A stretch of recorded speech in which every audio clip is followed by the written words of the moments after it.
Welcome to the next Rise of AI virtual chat today with Robin Hanson and the topic of emulated minds uploading. Highly fascinating, highly fascinating. So, as usual, please introduce yourself. Just share your LinkedIn profile, what you do, where you're based. Just say hello. Please add everyone else on LinkedIn if you want to. We know from each episode that that you make new contacts. Okay, but I want to come directly to the topic, and this is the book The Age of M by Robin Hanson. I have it here. I have it for a while because he was supposed to give a talk here in Berlin, and then he did a virtual, and then I joined and I purchased the book before. Let me give some quotes from the book, what this is about, and what we speak today about. First, imagine trillions of emulated minds living in their own cities, which I call very high density server farms. So a trillion emulated minds somewhere in the cloud. See them as focused workaholics who have either robotic bodies or are virtual with avatars, so augmented reality, virtual reality, or something like this. Imagine that their brains run up to 1,000 times faster or slower than the human brain is working on a constant level, depending on the resources the emulated mind has. Imagine a whole new society of uploads emerging, building clans which are either religious or pro-open source. Imagine a system of total surveillance, and I don't know how this meant, and we will ask him this. Imagine a system where the economy is doubling every month because of the high productivity of these emulated minds. Another quote from the TED Talk our guest today gave is, first, humans must retire. And another one, emulated minds are the new elite.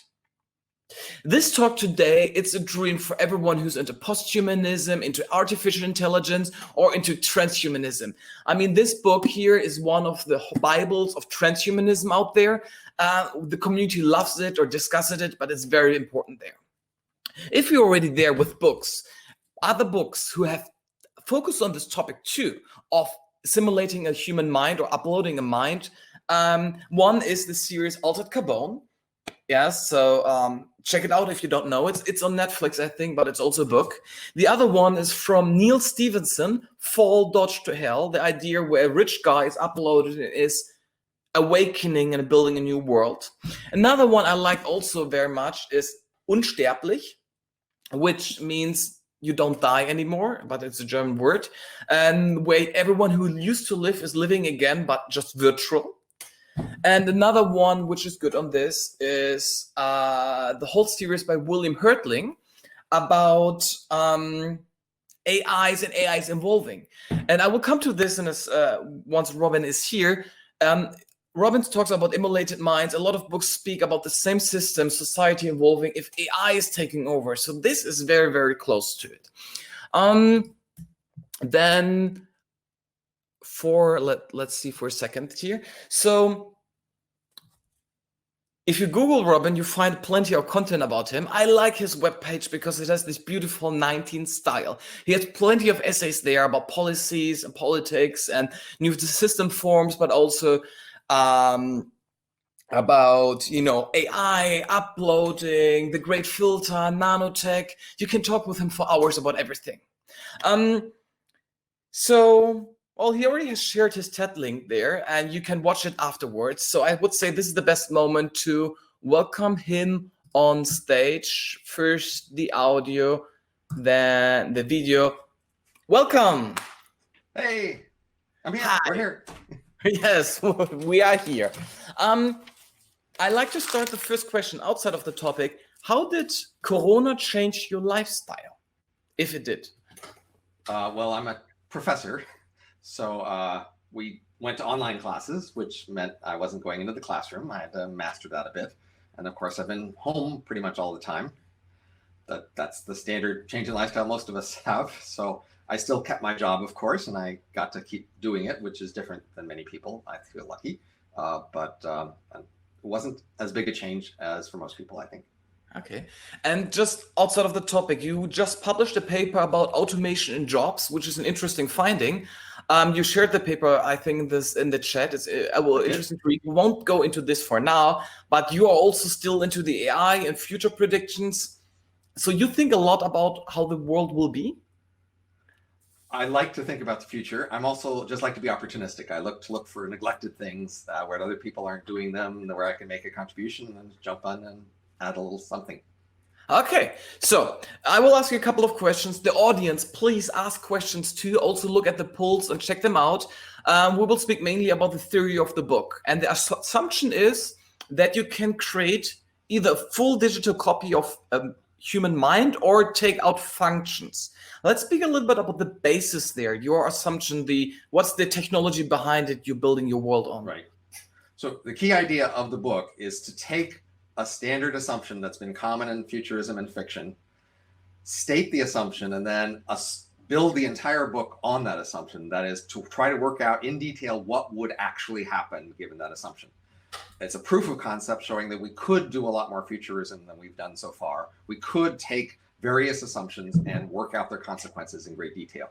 We haven't done much of that, and I'd like people to do more. So my key assumption is this idea of an upload or a brain emulation. Again, it's well discussed. In order to make it precise, I tried to pick a version of it that was as simple as possible and the most conservative. And so the idea is you take an individual human brain and you scan it in fine spatial and chemical detail to see exactly which kinds of cells are where, connected to what. And then you have computer models of how each kind of cell works, which take input signals, turn it into changes of state and output signals. Mm-hmm. And then you have a scan of a particular brain mm-hmm. where you see where all of this, and you have a model of each cell. So you can put that together to make a model of the whole brain with enough computer hardware. And if you have good enough scan and good enough models of each cell, then you will have a good enough model of the whole thing in the sense of input output. It will, when we send the same sort of signals in, we'll get the same sort of signals out and the same sort of change. So that means you can hook it up to artificial eyes, ears, hands, and mouth. Mm-hmm. And then it would act just like the original person would in the same situation. And then it will diverge over time only because it lives in a different world. So that's the key assumption is it's not exactly the same as the original human, only differing in how it differs in its so experience. It is not a copy of me, like it's not me, or is it me? Just an iteration? So when the subject of uploads has come up, traditionally, people have gotten obsessed with that question and several others. And in fact, so obsessed, they haven't asked the question, what would this world look like? So right. I decided to set those questions aside and say, mm-hmm. let's just get on with figuring out what this world looks like. So is it me? Is it not me? I'm not sure there is an answer to that. They will think it's them, but who knows? Okay. Is it conscious? Is it not conscious? No, I didn't mean this. Is it? So this person or this emulated mind will believe it's itself, so it won't think it's just a copy of me. And also in your book, you said you won't upload everyone. You will just take what the 100 best humans right. or. Well, there'll be a big selection, but we should probably get to that in a minute. But so basically, when the emulation wakes up, when you turn it on, the last thing it remembers is being the human. You'll have to convince it it's no longer the human because that's what it remembers and that's what it feels like, because that's what would happen to you if you have exactly the same brain. So from the emulation's point of view, it sees itself as just a continuity. It's the same person continued. But of course, we don't have to agree with that. More commonly, M's will copy themselves. So the copying of a human to become an M is only the first step. After that, M's will often make copies of themselves, and then they will have to deal with those copies and which of them are who. And so I talk in the book about how they would come to terms with that. They would be okay with it and they would be used to it because that's what helps them get along in their world. Okay. In the part of assumptions, so we assume that this technology works. I'm fine with this because a lot of other books do this too. It would be an emulated mind which knows it's an emulated mind after a while and see itself as this new species or new class of intelligence. Right. Where do you see the difference that this is not AI? Because I would describe it as AI instinctively. Well, you could say it's you could just say the class of all artificial minds is all AI. But in that vast space, there's an enormous range of possibilities. This is one narrow subset in that space, but it's a subset that's especially likely to actually happen. And it's a subset for which we can actually say a lot more about what the consequences are. We've been around people for a long time, and we know a lot of things about people and human minds. And so once we have a world of emulated human minds, we can say then a lot about what that world is like, much more than we can say about just the abstract space of AI. Because the abstract space of AI, there's all these different possible minds that could be out there. Okay. So I take the audience now, man, on the journey, because this is for podcast, this is for live show, this is for everyone. We can upload our brains, we have emulated minds, and now you discuss in your book physics, economics, organization, and sociology. Like, right. So, well, let me finish off on the assumptions, the key assumptions. So first of all, I say early, once we have emulations, we'll be able to make them but not understand them very well. Mm-hmm. We will have succeeded in putting these copies together, but they're enormously complicated spaghetti code. Mm-hmm. And we won't know how to edit them. We won't be able to take someone's music and someone else's sports ability and Christmas vacation memory and move them around and change them. You'll just be able to turn it on, turn it off, run it fast, run it slow, make a copy, delete it. Those are the things you can do initially. And now eventually we would have more capabilities, but I still thought there was an interesting story to tell with those limited capabilities at the beginning.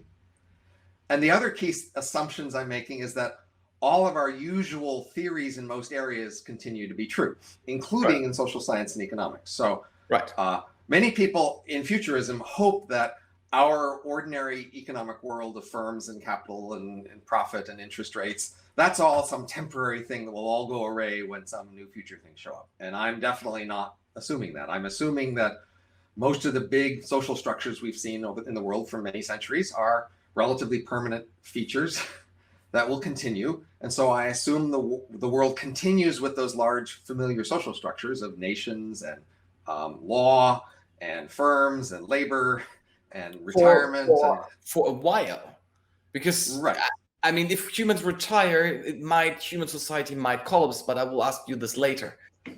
So one other key assumption is I'm not trying to tell you the entire future. Right. I'm just trying to tell you about the age of M, in which similar amount of change would happen then during the entire industrial era or the entire farming era or the entire foraging era before the farming era. Those are the main three eras before the age of M: foragers, farmers, industry. In that progression of foragers, farmer, industry, M's, what we've seen is growth rates have greatly sped up each time. And so the time scale has been compressed, even though in each era we've seen a similar number of humans. So this next era, if it follows this progression, could see a similar number of total humans, maybe 1 trillion in some sense or more, but it would be compressed into maybe 1 or 2 years. And then after which something else happens, and I'm not going to tell you. So I'm only trying to tell you about the age of M. I understand. And I had it with Chris Bose last week, and he discussed similar. He called it the age of knowledge worker, of knowledge. Yes, it's similar. He just wants humans to be this, not an emulated mind. First question, why? Why should we do it? Like, what are the first-hand benefits for us biological machines? I am an economist, and we economists are in the habit of predicting what will happen, even if nobody wants it. Okay. Our economic analysis doesn't predict that people want what happens. Okay. What we predict is that each little thing each person does is what they want, but the net effect of all the things that everybody does doesn't necessarily have to be something anybody wants. So I'm predicting what will happen first and foremost, and then I have some comments about what's good or bad, but my priority is just to predict what's most likely to happen if we did the least to avoid it. Now, we could decide we hate it and go way out of our way trying real hard to prevent it. That's possible, but first you should look at what's likely to happen if you don't try to prevent it in order to decide whether you want to do that. Okay. So since Elon Musk company Neuralink and others are working on brain-machine interfaces, we know that this even small trend is emerging and this will grow. And so it's likely to happen. We discussed if it happens, what's then? So let's go to the what then. And I keep with the book about, you call it physics. So it's like scaling, infrastructure, appearance, right, and death. And let's start with the easy one. Like, how can we envision how this world will look like? Okay, so you have a brain, and then you live in the world around you, which is in some sense in your brain, but it feels like you're in the world. So you're in a room right now, or I'm in a room. we see paint on the wall, we see some decorations on the wall. Behind the paint, there are pipes and struts and things like that. We abstractly know they're there, but we don't care about them much. What we care about is the room as it seems, as it appears to us. So in the world of emulations, they will actually be in computers, of course, just like you are actually in your brain. Those computers will be sitting in server racks and server farms, if you like. But from their point of view, they will be living in virtual reality. They will be living in a reality that is as real to them as yours is to you. But it's reality that they can then construct and change as they like. So it's very cheap for the virtual reality to be gorgeous and beautiful, luxurious. They never need to feel pain, disease, grime, any of those things. But the world they know is artificial, but just like the world, your room is artificial. That paint wasn't naturally there. You put the paint there so that you would like the way it looked, and that's the kind of world they live in. Now, so some of them do physical jobs, and so for those physical jobs, they have to have a realistic sense of their physical world. So sometimes they take off their virtual reality blinders and they see the physical world they're in, and then it's more harsh and functional. They see the server racks, they see the big cooling pipes, they see the power plants, they see the big girders. They see that their city is primarily a big set of physical infrastructure, the sort of thing you'd see behind your walls if you looked at it. A little bit. But they don't usually choose to see it because you don't usually choose to look behind your walls. No. I don't know if this is the ground truth or this is the ground simulation. I like the discussion like Elon also had, like, do we have more simulations like parallel universe and so forth? It's very interesting in this place. I imagine that one day a lot of humans will be in the VR like full time because the VR is cheaper than living here. Now, the idea of a simulation is where you don't know you're in a simulation, and that would be rare for emulations. They would usually know it. They would be in control of it, but they still would choose it that way. Just like you could live in a world where you'd see through your walls and see the beams and wires and everything, but you don't choose that usually because you don't want to see that, and therefore they will similarly not want to see that stuff. So I jump here, but how can I imagine interacting with them? Because you put them into labor and work. They are supposed to work and take over tasks which we don't want to do or we can't do, and they do it better. So where can we envision an example where we will have contact with them or not see them, but they're still like... Well, so let's just go back to the basics of, we said we're going to predict a world that isn't necessarily what anybody wants. Why does it happen? So the key idea is that these emulations are cheaper than humans, and they can do pretty much anything humans can do because they are human minds. Right. And they're selected to be the best. So the emulation economy is a competitive capitalist economy, and it selects from all the humans to scan and turn into emulation workers, the few best, the few hundred best. And it makes billions and trillions of copies of those through few hundred best humans as M's. And most of the rest of humanity can become an emulation if they want, but they'll kind of have to pay their way. Now, humans start out owning all the wealth in this world. So humans on average are rich. They're basically the rich capitalists of this world who sit behind luxuriously, leisurely, not working and taking all the income that their capital returns. But this, by the way, this doesn't work today because 1% of capital, 90% of capital is owned by a very small minority. And if you would play this, it means the richest people have a copy of themselves working for them, and the rest would either die or we have the unconditional basic income. Well, it's probably, even the poorest humans can probably afford to make an emulation copy of themselves. But you said it's only the best. So the poorest people are not often smart enough. Only the best will get paid by others to make the copy. But if making the copy is cheap enough, you can just pay for it yourself. But you can't make billions of copies. You could just make one copy maybe. So you could yourself choose to move into the emulation world, live a life of leisure there, and you could probably live more comfortably there if you believe that's you. But many humans will say, no, that's not me. I don't want to become an emulation. And for them, then the issue is they've lost their job. How do they survive? So I recommend that people between now and then require some sort of insurance or sharing arrangement so that they don't starve when they lose their job. There's plenty of warning. There's plenty of time ahead to get prepared, but we should prepare. But once prepared, you can be rich. So if this economy doubles every month, your wealth doubles every month. Even a small nest egg over a relatively modest time grows to be large. I think the biggest thing that humans should be worried about is that this age of M only lasts a year or two, and I don't tell you what comes next. So you have very little long-term security in terms of can you last a long time comfortably, because this whole age only lasts a short time. So do they have rights? Civil rights, human rights, corporate rights, NGO rights? Is it a legal entity, or what is this legally like? Because lawyers want to know this, and government too. Again, my method is to go for each area of life in the civilization, go to our standard academic literature on that topic, and ask what is our best simple predictions that this literature has for this case of emulation. So if we go to the literature on rights, what we find is rights are not strongly predicted by the basic structure of each world. For example, we could have slaves in our world today. That's logically possible. It's not prevented by the nature of our world. Therefore, it's not obvious that any other world couldn't have slaves. But we can say some things about where the stronger pressures are. So I teach law and economics, and that's all about how we choose laws, including rights. And we have a lot of ways to talk about which rights are efficient versus otherwise. So for any particular world, there's two main factors that predict that world. One is what is efficient. That is, what just makes more together total. And the other is, what do people want such that they get what they want? Now, if you look at our ancestors 1,000 years ago and longer in the farming era, they were living near subsistence. That is, they were mostly pretty poor. And in a subsistence world, people mostly do what it takes to survive. So it's relatively easy to predict what they do because what they do doesn't depend that much on what they want.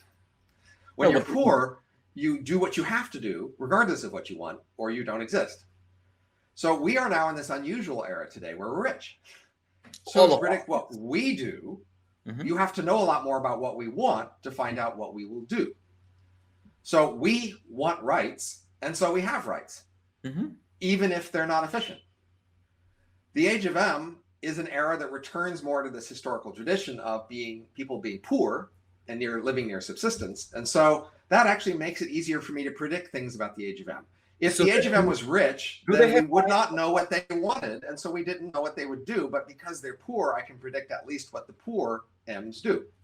But again, how we will treat them? Because this comes to death. Is my copy, my emulate, am I the owner? Will they own themselves? Is it like a software?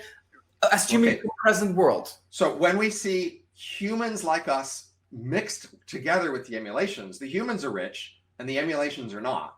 But the emulations are the vast majority of this new economy, and the emulations are on the side relatively marginal. So we can predict that this M economy will do the things that are efficient in the sense of that allow the economy to function and be productive. And then on the margin, the humans can have whatever rights they want if they can afford them. So humans may well look on these M's and disapprove and see that and not think of them as legitimate.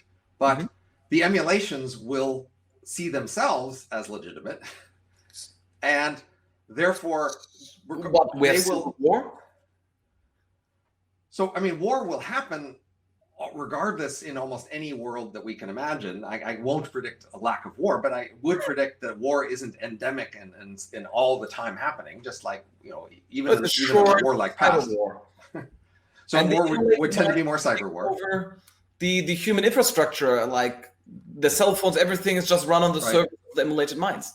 So from the point of view for the M's, actually, M's live in a world where wages are near subsistence. And so it turns out there isn't that much advantage in owning slaves in that world. So our distant ancestors, when they were in a world where labor was scarce and land was plentiful, then wages were high and there was a point to owning slaves.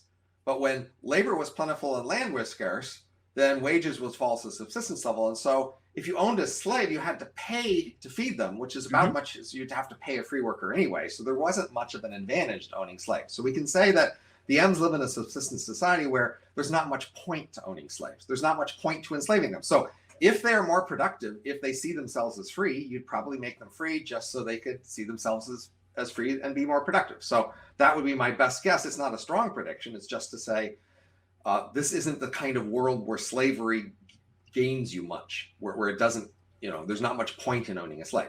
So humans may not that doesn't mean the humans will grant them all rights in their head of thinking they're good, but from the emulation's point of view, they will have whatever freedoms are necessary to make their society productive, because that's what allows the humans to be rich.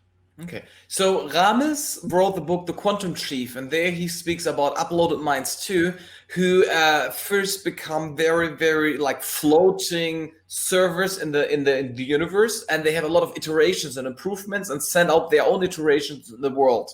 And then in the story, you meet like version 1.5 and version 2.3 and something like this, and it's a hierarchy level. But the goal is eternal life. Is this, because you speak about death, and this could be over very fast. Let's speak about time. Okay, so first of all, there's the moment when emulations become possible. Mm-hmm.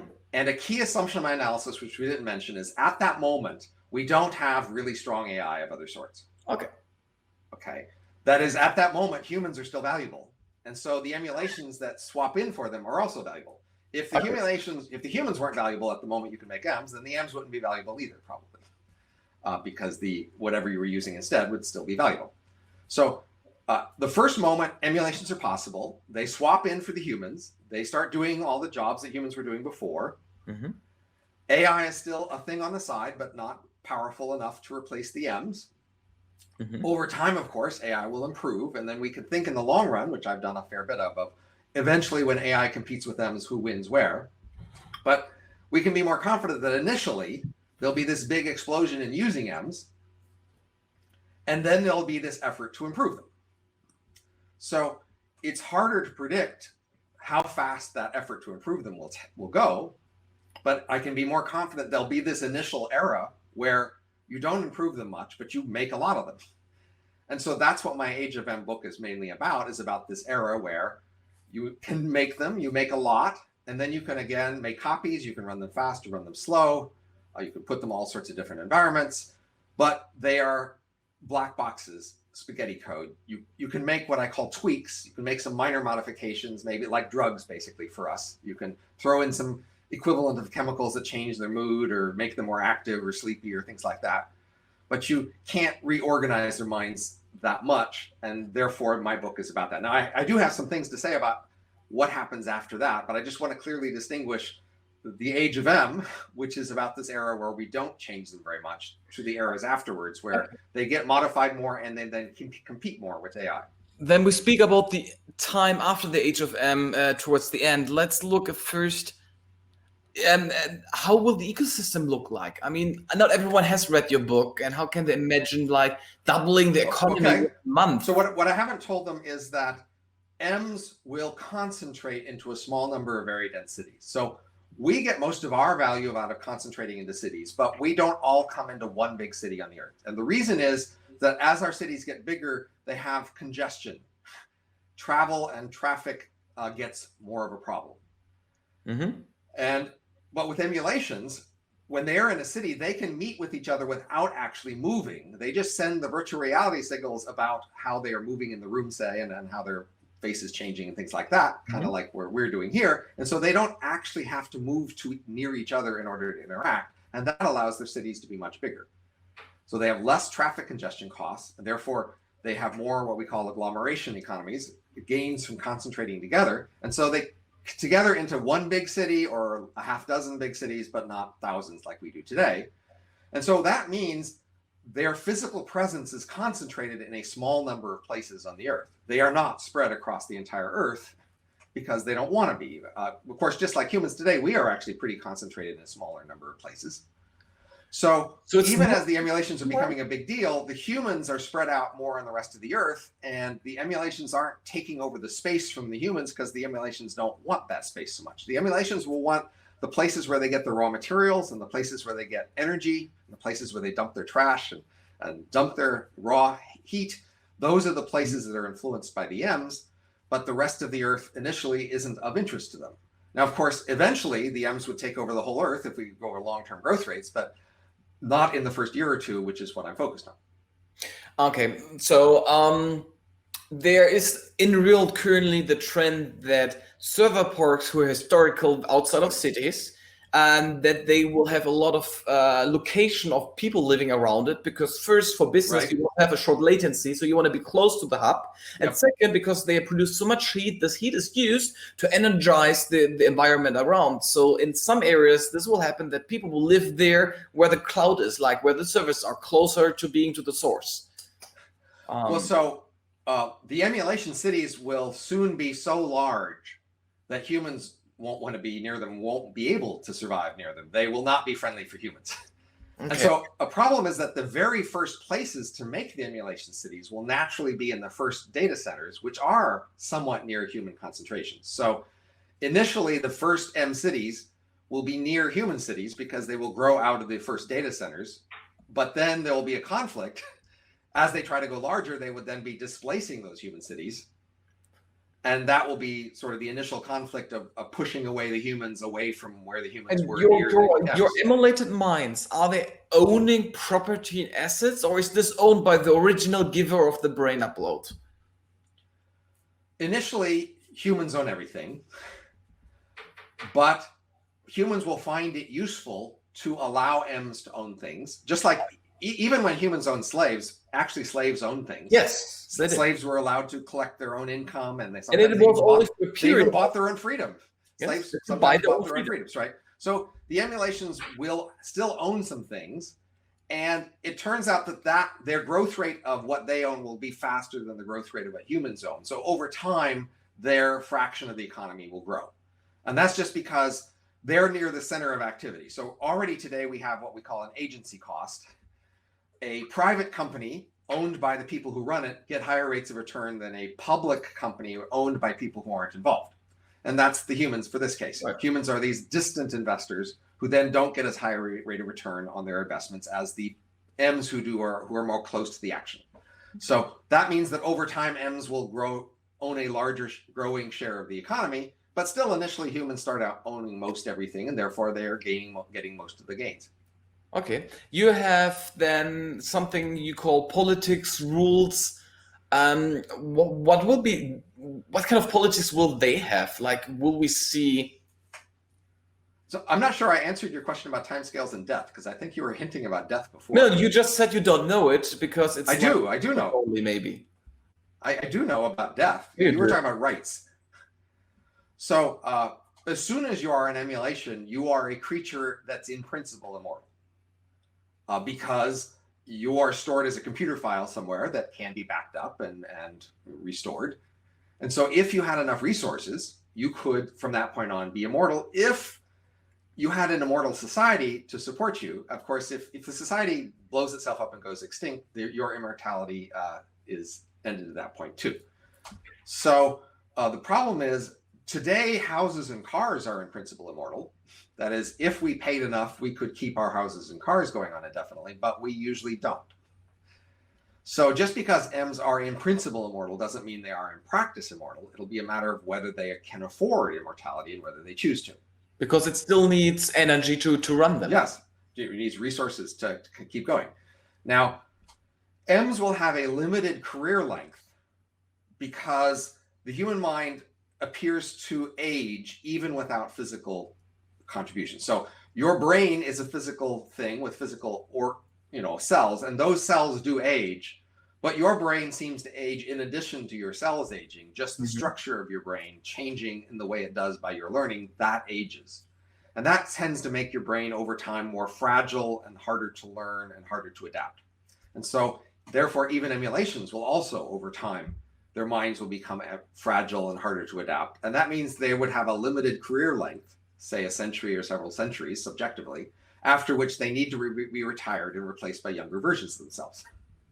These retirees don't have to die, however. So I burn and maybe, so I'm like Neo merging with the source code again in part 3, I think. What you'd really do is just get replaced by a younger version of yourself. Right.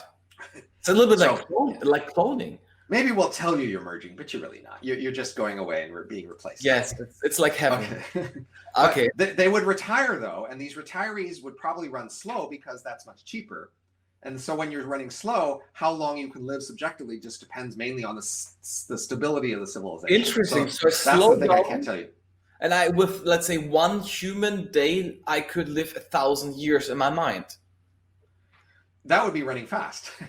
That would be Or running much the way faster around. than human, So, right? okay, Right. you're right. Or the way around. But if you run very slow, you see, it might be only a subjective day after which the outside world has gone 1,000 years. But what if the outside world can't last 1,000 years? Interesting. In peace and prosperity, then you don't last the day. You see. So I have the feeling that those emulations, they will have human traits like greed, like love, like passion, like criminal or not. So I assume there will be first conflict, and there will be an enforcement to make sure that even those keep to their own laws. How do you see this? How is a law check balance? Again, I'm an economist and I teach law and economics, so I'm familiar with our current theories about how we keep the peace in our world. And those theories seem plenty sufficient to continue to keep the peace in the emulation world as best you can. That is, today we have property, things we own, and then we make private choices like where to work and where to live and who our friends are. And then we live in a larger society which has law and governance to handle some larger issues that are harder to handle at the local level. And so M's would, again, have property, make personal choices, but also live in the context of corporations, of charities, of governance, of law. And all of those things would change somewhat for M's, but they don't necessarily have to change enormously. Their world can continue to function. But of course, again, war is still possible, and war probably will eventually happen, because we haven't eliminated war from our world either. War's been a very stable feature of our world for a long time. You are very imprecise in between. So will emulated minds control themselves, or will humans try to control them? Because you have a police, you have a legal system, all these is still intact, and you want to roll it over, you said. I think as a practical matter, the emulations have to be given a lot of autonomy. So even if we look at the case of slavery, say in the US South, the more complicated the slaves' jobs were, the more autonomy the slaves had to be given in order to manage those jobs. So if you were just in the field picking cotton or something, you didn't have much autonomy because there wasn't much autonomy needed. But if you were logging or running a shop in the city or even a house slave, you were basically given a lot more autonomy and treated less harshly because we had to trust you to make a lot of choices and we didn't want you really mad at us. So the emulations will basically have to be given a lot of autonomy because they're running the emulation world, and we humans are just too slow in the distance. So I haven't mentioned that on average, I estimate emulations will run about 1,000 times human speed. 1,000 times. So as you said, within 2 years, a whole society could emerge and collapse. Right. So like in 2 years of human time, these emulations would experience 2,000 years. So Roman Empire comes and goes, and we don't even. Right.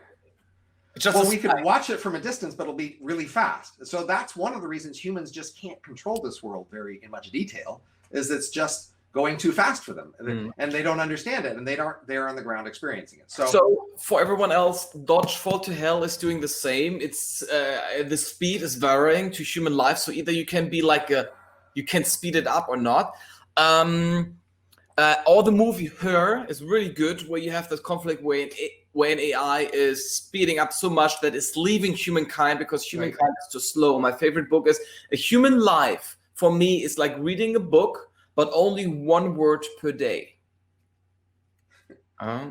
Well, so in the age of M, these M's themselves would vary in speeds because they can, and that's probably produces a class distinction.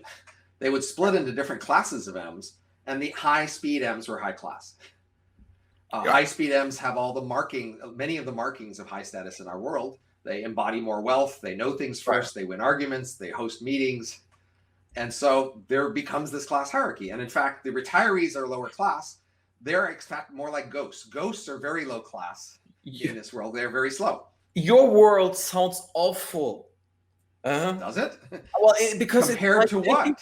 Taking the real world and just making more extreme. So the super rich will get super richer because they can buy more resources, and those left behind, they have no chance to keep up. I have a section on inequality. Okay. Where I talk about inequality in this world.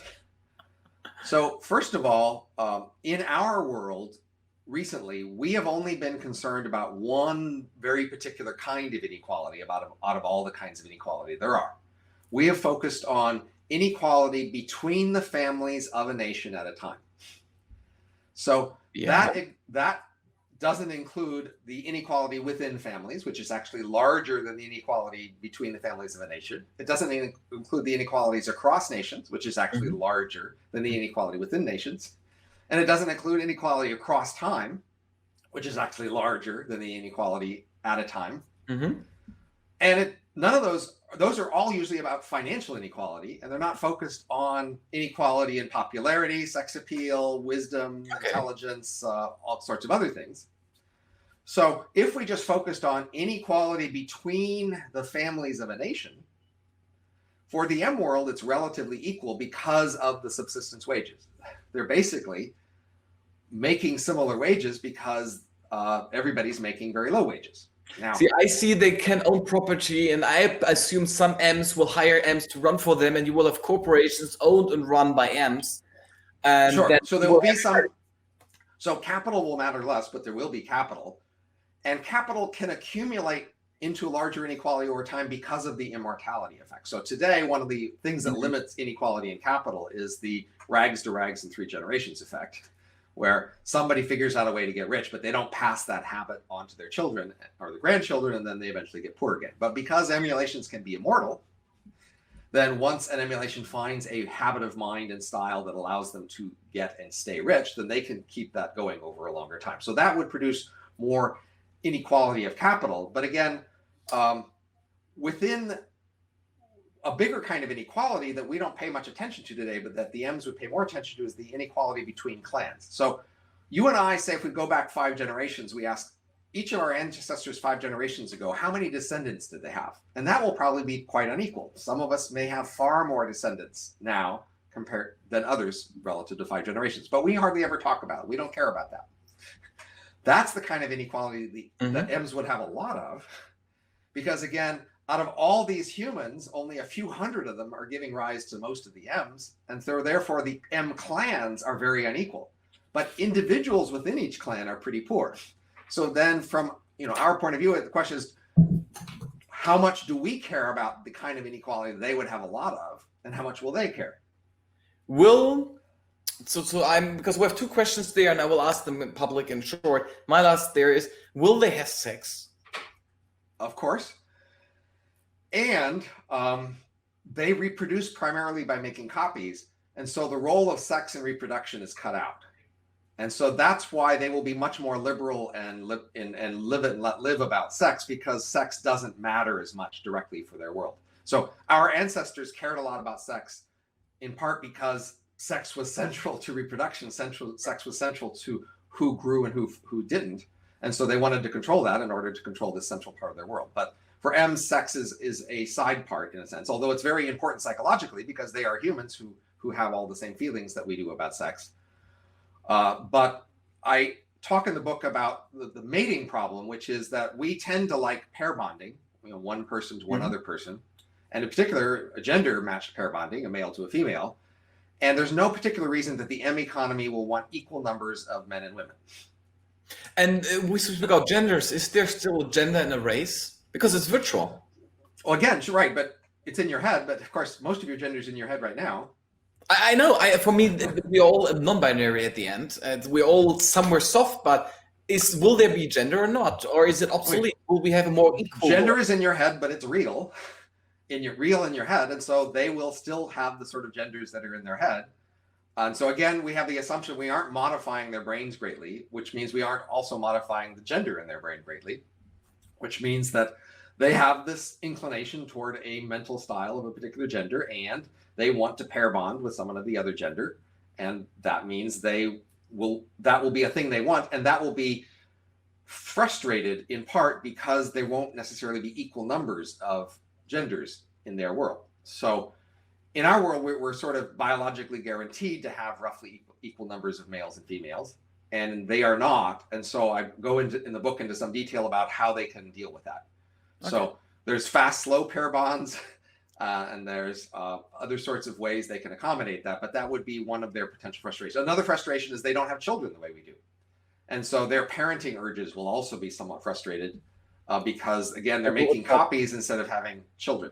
They will adopt humans then. Okay, first question by Rick Weber. And he asked, what special interest groups are most likely to oppose EMs? And what rules are they likely to try to pass to preserve the value of their obsolete capital? So we're talking about enormous changes, absolutely astounding changes. So anybody who actually foresaw the changes might well be reluctant to have them. So just like you can imagine someone who was a farmer 1,000 years ago and you tell them about the industrial world and they would just cringe and they go, I like some parts of that, but I don't like the rest of it. You can imagine talking to foragers 100,000 years ago about farming and they would have been reluctant to have large parts of it. So just as a matter of habit, most everybody will sort of cringe and be reluctant to endorse this world. But of course, there won't necessarily be a moment when they're asked. It would happen gradually over time. And so then the question is, when would people go out of their way to oppose some particular thing that's happening in the who do you world? think? Who are interest groups who will lose the most? Like, for example, church, landowners, capital owners, workforce. Who do you think will be the initial thing is whoever is being outcompeted for these jobs. So, emulations will show up first in some industries and in some professions. And there they will replace the human workers in those jobs. Just like today, automation often replaces human workers. And then those human workers may or may not complain a lot about being displaced. Similarly, humans will dislike being displaced here. One of the biggest conflicts I haven't mentioned is that the initial scanning process is likely to be destructive. Later on, you would be able to scan a human and make an M without destroying the human in the first place. But first, you would probably be destroying the human brain in order to make the emulation. So if somebody chooses to become an emulation, they are therefore not becoming a human anymore. And other people who disapprove may call that murder, may call that suicide, and try to prevent that. Okay. Furthermore, initially, the emulation will want older workers who are already skilled in their professions at the peak of their professional abilities. But after a while, the emulation world will diverge enough from our world that the emulation world will not be interested in the peak lawyer or the peak software engineer in our world. They will want younger minds who are more flexible and able to learn how to deal with the emulation world. That means relatively quickly, the emulation world will want to destructively scan human children to create emulation minds able to flexibly learn the new emulation jobs. And so you can imagine humans being quite opposed to allowing the destructive scan of human children brains in order to create productive humans. Now, even if those children agree and their parents agree, you could easily imagine other people object. Okay. Next question, because we're 4 currently, and we have a little bit like 10 minutes left. Jacob asked, do you ever plan to write EM fiction? Even they are little stories with no plot, just try to show a normal day for an EM. It might help people to understand the world you're predicting. It might. I've had many people tell me they prefer their futurism in the form of fiction. I did too. I have large files of notes on possible fiction. On the other hand, it takes people years to learn to get good at writing fiction. I definitely know that that's a skill and it takes a lot of training and learning to become that skill. I have not acquired that skill. And so far I have not done that.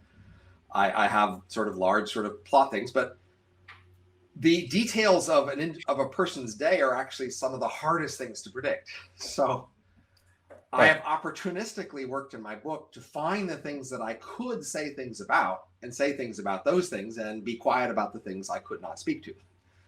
So that's part of the problem with fiction. You'll still have to make up a bunch of stuff that you can't predict very well, but people want to be in the story. Very good question by Jake. He says, what are your thoughts on the new TV show called Upload? In it, people are uploaded after they die. It's pretty different from the EM world because uploads are not copied and they are forbidden to work. Just commenting it, it's a great series on a certain level, and they are only forbidden to work because of all the logic you explained, because they would be cheaper and more powerful, and then they would own property at the end and would take everything over. So I have watched the series. It's pretty in the terms of its 4K and it's set in a pretty environment. So my eyes just approve of the visuals. Yes. And the characters are engaging and believable characters. Clearly the people setting the show just wanted to tell a story about heaven. upload is their mechanism to put people in heaven. They like the Yes. story of a love story between someone who lives in heaven and a By the worker in a way, human that's why world. it's called dodge and fall to hell, because this assumption is you want to go Right. to heaven and it's hell at the end. Right. So, and that book also does the same thing. It's really interested in the heaven and hell story. Mhm. And so it just arbitrarily cuts off the other options that would make other things happen. Right. Now, actually, in this world of the Upload TV show, in a large competitive world, somebody somewhere would decide to make trillions of dollars by having these uploads not be allowed to work. That would just be a thing that would happen very quickly, and then this whole story would change. Yes. So, but there's lots of stories that are like that. You want to tell a certain story, and so you just push aside all the other possibilities so you can, stick on the one you want. Okay. But in my book, I was asking what would actually happen. And again, so my book is like science fiction, except there's no plot and there's no characters, and it all makes sense. And that last thing is the hard part. And that's usually what most people writing fiction don't bother to do, because they want to tell an entertaining story. So I want there to be a genre of people who write things where the focus is on it all making sense and less on making, some story work. Okay. Currently, the last question which we have here from Dave, a little bit longer.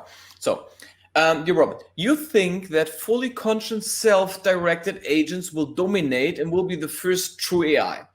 These will be perfect simulations of humans. While this may be possible eventually to get a perfect copy, to get that copy would be very difficult because of the non-trivial nature of human biology and especially the brain. So wouldn't an upload project end up with a neuromorphic EM that may be good enough way before a successful upload of any person? This EM might be the best human alike. I think he touched what you said under your assumption at the beginning. Right. So there's several related questions there. One is, in essence, how simple are brain cells compared to brains? So this idea of a neuromorphic AI is to say, where we're going to look at the structure of a brain and we're going to make an AI that has many of the similar structures, but not in great detail. So the idea is there's some larger structure there that you can see once you can see enough structure that is the key to AI. And if you have that structure, you have human level intelligence. So that's a claim about the nature of AI and the nature of intelligence. So my presumption and position is that there is no single central algorithm that once you have that algorithm, boom, you have super intelligence all the way. There's just lots of little algorithms that you have to accumulate over time at great cost. And the more of them you have, the smarter your system is. And the human brain is just a large collection of those little algorithms. Yes. So under that view, there is no overall structure that gives you the neuromorphic AI that lets you replace humans. There's just all this messy detail. And so in that sense, I'd say, brains are more complicated than brain cells. To make emulations work, the main thing you need to have is good enough models of each brain cells. Now, brain cells are enormously complicated here, but we only need to model the parts of the brain cells that are relevant for their computation, i.e. for signals in to signals out. Plausibly, that's only a small fraction of the brain cells, which is true for most other functions that cells do in the body. Your bone cells, your blood cells, your muscle cells, those are very complicated things, but the key function that they provide the rest of your body is relatively simple. So you can replace that function with vastly less complexity than it takes to model that entirely cell. And that's plausibly true for brain cells as well. In fact, we have many decent models of many kinds of brain cells, and that's confirmed in those models. The essential function of those cells can be reproduced at a much smaller complexity than it takes to model all the details of the cell. So, question by Lena. She asked, if I understood you correctly, EMs would be aware of the world around them, for example, their human descendants, so ancestry. In which scenarios would it make sense that they don't know this? For example, remain in an information-restricted environment? Sure. So once simulations are possible, then emulations would allow that to happen in order to test and prove their loyalty and to train them. So, today often we read and like stories about extreme scenarios that we hardly ever experience, but we like the idea that we are at least somehow trained for those scenarios, like a bank robbery. because we've seen them in fiction. So emulations would similarly say, gee, I wonder what will happen in the extreme scenarios. Am I prepared for that? Am I ready for it? And am I trustworthy in that? And so they will agree and say, okay, people around me and the system around me, you're allowed to every once in a while swap me into a simulation where I don't know it's a simulation, but it looks to me like the real world. And then you can test me in that situation. You can see, am I loyal? Do I freak out? Do I keep a level head? I want that to happen because I want to be trained for those situations, and I want to prove to people around me that I am reliable in those situations. So they will agree to those simulations. And such simulations can also have a number of other purposes that I talk about in the book. And so there would be a background rate at which at any one moment you might be in one of these simulations designed for one of these purposes, and you would have agreed to that exactly because you want to be tested. Now, of course, that means anytime there's a weird thing going on, you think to yourself, this is probably a simulation. But then you think, well, I want to show that I do well in the simulation, so let's go do it. And so you would therefore, in a real crisis, probably be more reliable and more on target and more planning and reliable because you were all ready for this. So I have asked some polls before to the audience, and I would like to read the results out for a minute because not everyone is watching. A lot of people are also listening in. So I asked, should we research how to create executable digital models of brains? So, and then should we go for this, what you suggested? And 66% of the audience here today said yes. Only one person said no, and the rest said like maybe, but. Okay.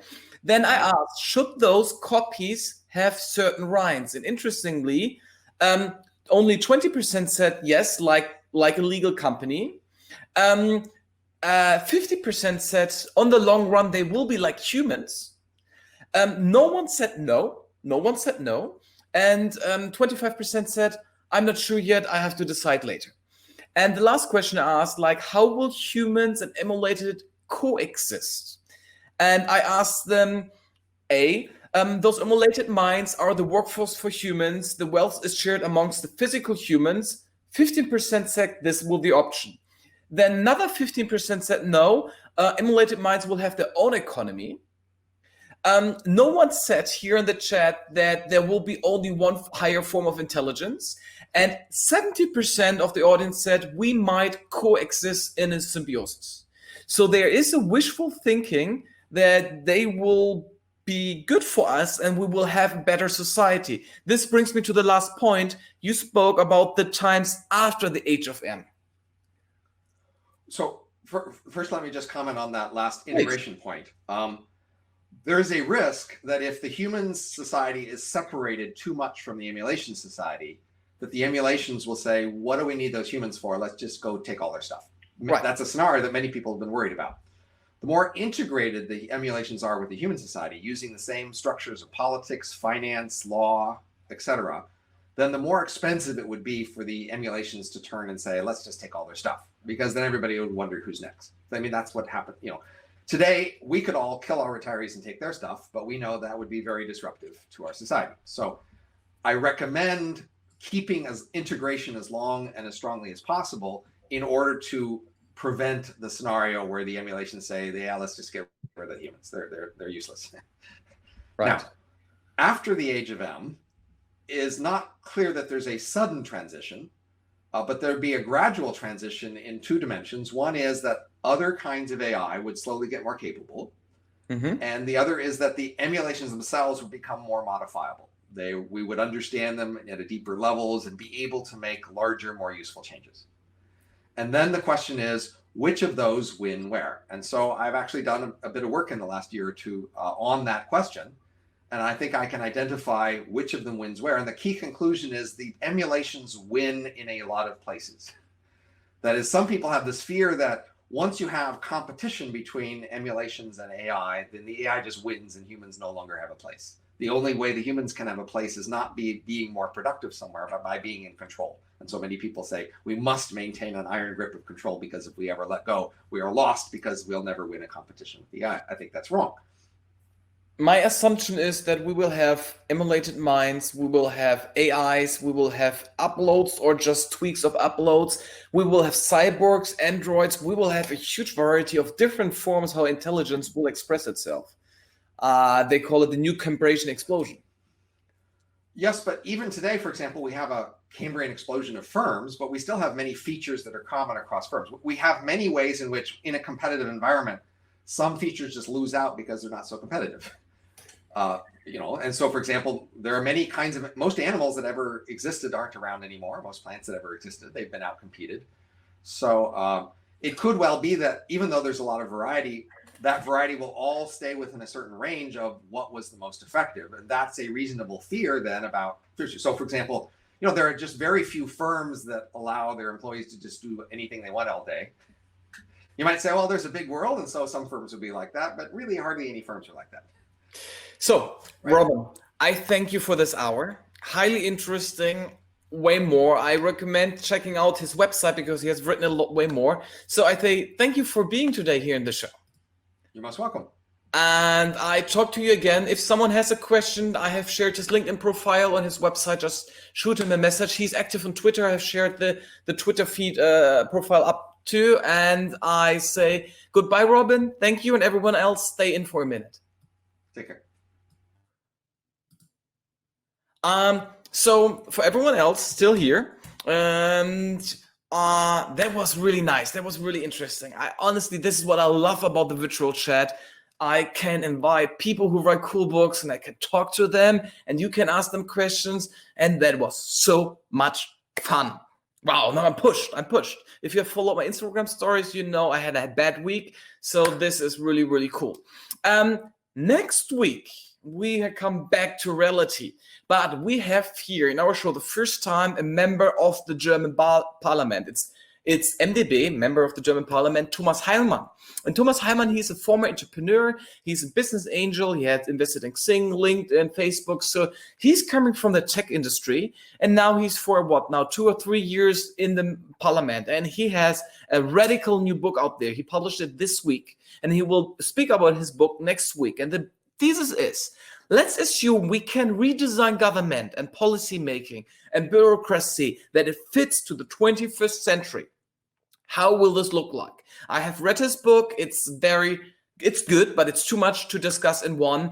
He calls it Neustart. I call it Pivot the Government, how we can have a digital state. So next week, you should join in if you want to learn how, if you messed up about how politics works, your chance to learn how politics could be better and to ask a politician directly online, hey, by the way, this sucks. How would you suggest? How would you do it? And we would talk about AI, blockchain, decentralized systems, everything out in the politics. So that was, there we go. That was the show for today. Thank you for coming in. I say goodbye to the world. You will get the follow-up email in a second. I will publish a link of all the books and also an Amazon link of the book of Robin. So you can purchase them or not. It was a joy and goodbye. We see again soon. Bye-bye.